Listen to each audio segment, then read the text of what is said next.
কিছু বছর পর। তখন আর বিটিএস নামক কোনো ব্যান্ড নেই।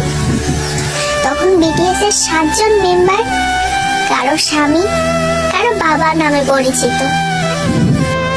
সামাজিক নিয়ম হোক বা পরিবার, সবকিছুর জন্য আমাদেরও যেতে হবে শ্বশুর ঘরে।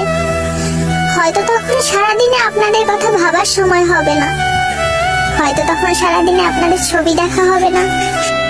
সারাদিন হাজারো ব্যস্ততার পরে যখন ক্লান্ত শরীর প্রশান্তি চাইবে, তখন বিছানায় শরীর এলিয়ে দিয়ে বালিশে মাথা দিয়ে আপনাদের কথাই আগে মনে আসবে।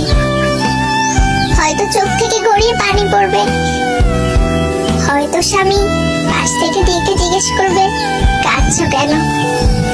বুকে পাথর রেখে আর মুখে সত্য লুকিয়ে বলতে হবে হয়তো, বাবা মায়ের জন্য